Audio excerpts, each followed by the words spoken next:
आज हम स्टार्ट करेंगे एक्सरसाइज 3.4 का क्वेश्चन नंबर 2, जिसमें हमें स्टेटमेंट गिवन है, a gas is expanding according to the law PV whole power n equal to C। अब यहाँ पे हमें ये वाला फॉर्मूला गिवन है, हमने C की वैल्यू फाइंड करनी है और कुछ वैल्यूज हमें गिवन है, जैसा कि P की वैल्यू गिवन है 80, V हमें गिवन है 3.1 एंड N गिवन है 5/4।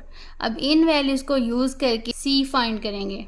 सबसे पहले हम यहाँ पे डाटा राइट कर लेते हैं। C हमने फाइंड करना है, P हमारे पास है 80, V की वैल्यू है 3.1 और N गिवन है 5/4। फॉर्मूला गिवन है PV⁻n इक्वल C। अब हम इसका सोल्यूशन फाइंड करेंगे, as we know that PV⁻n equal to C। अब हम दोनों साइड पे लॉग अप्लाई करेंगे, स्टेटमेंट राइट करेंगे taking log on both side. तो हमारे पास आ जाएगा log PV⁻n equal log of C। के दरम्यान में इक्वल का साइन आ रहा है, तो लॉग ऑफ C को हम पहले भी राइट कर सकते हैं। तो हम यहाँ पे राइट करेंगे log of C equal log of PV⁻n। अब हमारे पास आएगा लॉग ऑफ C इक्वल, यहाँ पे P एंड V दोनों मल्टीप्लिकेशन की फॉर्म में गिवन है।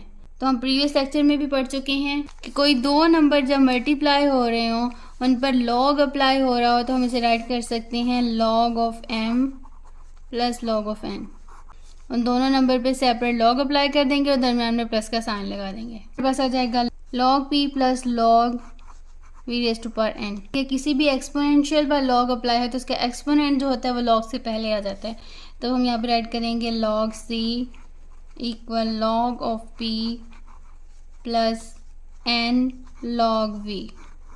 क्वेश्चन की स्टेटमेंट में हमें P, N एंड V की वैल्यूज गिवन है, तो यहाँ पे हम स्टेटमेंट राइट कर लेंगे बाय पुटिंग वैल्यू। तो हमारे पास आ जाएगा log C equal log of P हमारे पास गिवन है 80, तो हम यहाँ पे 80 राइट कर देंगे। N हमें गिवन है 5/4, उसके बाद राइट करेंगे लॉग V की वैल्यू गिवन है 3.1, वो हम यहाँ पे राइट कर लेंगे। अब जिन वैल्यूज के साथ लॉग है, हम लॉगरिथम टेबल का यूज करके उनका लॉगरिथम फाइंड करेंगे।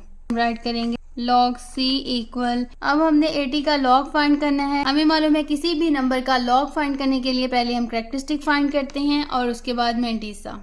कैरेक्टरिस्टिक फाइंड करने के लिए फर्स्ट नॉन जीरो डिजिट के बाद रेफरेंस पोजीशन लगाते हैं। यहाँ पे फर्स्ट नॉन जीरो डिजिट 8 है, तो 8 के बाद हम रेफरेंस पोजीशन लगाएंगे। यहाँ पे कहीं भी डेसिमल मौजूद नहीं, तो मीन्स के लास्ट में डेसिमल है। रेफरेंस पोजीशन और डेसिमल के दरमियान 1 डिजिट है, तो हमारे पास कैरेक्टरिस्टिक आएगा 1 पॉजिटिव। उसके बाद हमें 4 सिग्निफिकेंट डिजिट्स की जरूरत है। अब यहाँ पे 2 डिजिट्स मौजूद हैं, तो हम यहाँ पे राइट करेंगे 8 0 और उसके बाद एक और 0 ऐड कर। अब यहाँ पे हम लॉगरिथम टेबल का यूज करेंगे और 80 को 0 के कॉलम में चेक करेंगे। टेबल ऑफ लॉगरिथम में 80 की रो और 0 के कॉलम में चेक करें तो हमारे पास वैल्यू आ रही है 9031, तो हम यहाँ पे राइट करेंगे 9031। यहाँ पे 4th डिजिट गिवन नहीं है, तो मीन डिफरेंस की वैल्यू 0 होगी, तो हमारे पास मैंटीसा 9031 आएगा। यहाँ पे राइट करेंगे 1.9031, उसके बाद राइट करेंगे प्लस 5/4। अब हमने इस नंबर का कैरेक्टरिस्टिक फाइंड करना है। कैरेक्टरिस्टिक फाइंड करने के लिए फर्स्ट नॉन जीरो डिजिट 3 है, तो 3 के बाद रेफरेंस पोजीशन लगेगी। रेफरेंस पोजीशन और डेसिमल सेम पोजीशन पे लाई कर रहे हैं, तो हमारे पास कैरेक्टरिस्टिक 0 आएगा। हमारे पास 2 डिजिट्स मौजूद हैं 3 1, ऐड करेंगे 3 1 और उसके बाद 1 0 ऐड कर लेंगे। अब हमने लॉगरिथम टेबल में 31 को 0 के कॉलम में चेक करना है। टेबल ऑफ लॉगरिथम में 31 के सामने और 0 के कॉलम में हमारे पास वैल्यू आ रही है 4914, तो हम यहाँ पे राइट कर लेंगे 4914। मैंटीसा फाइंड करने के लिए हमें 4 सिग्निफिकेंट डिजिट्स की जरूरत होती है। यहाँ पे हमने जस्ट 1 0 ऐड किया है। यहाँ पे 2 0 भी ऐड कर सकते हैं, लेकिन ये वाला 0 ऐड करने का फायदा नहीं होगा, क्योंकि हमने 31 को मीन डिफरेंस कॉलम में चेक करना होता है और मीन डिफरेंस कॉलम में 0 का कॉलम मौजूद नहीं है, इसलिए हम जस्ट 1 0 ही लगाते हैं। तो हमारे पास मैंटीसा आ जाएगा 4914, तो हम यहाँ पे राइट करेंगे 0.4914। अब हम राइट करेंगे 1.9031 प्लस, अब 5/4 को इस नंबर से मल्टीप्लाई करेंगे तो हमारे पास वैल्यू आएगी 0.61425। अब इन दोनों नंबर्स को हम ऐड करेंगे तो हमारे पास लॉग C आ जाएगा 2.51735।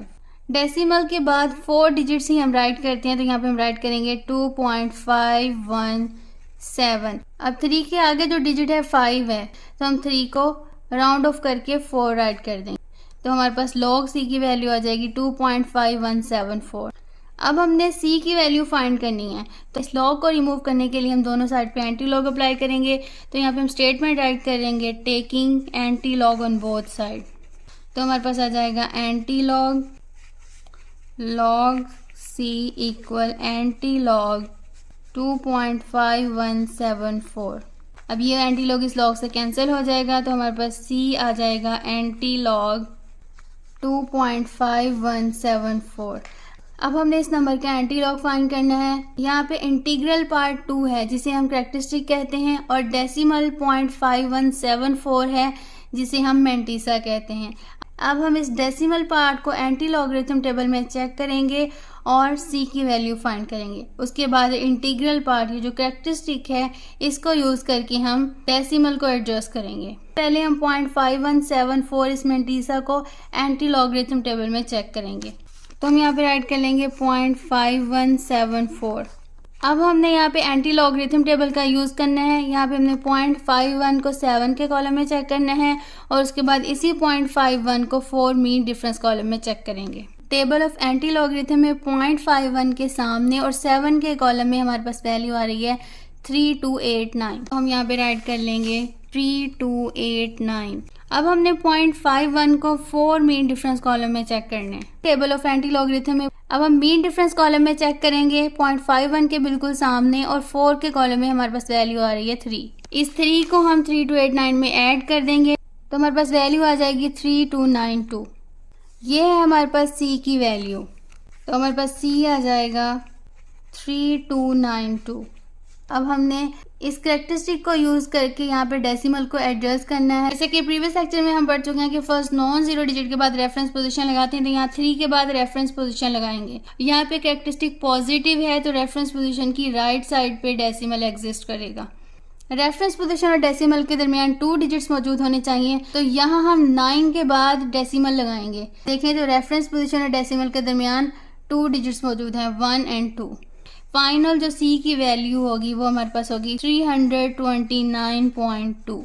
यही वैल्यू हमने फाइंड करनी थी। यही हमारे पास फाइनल आंसर है।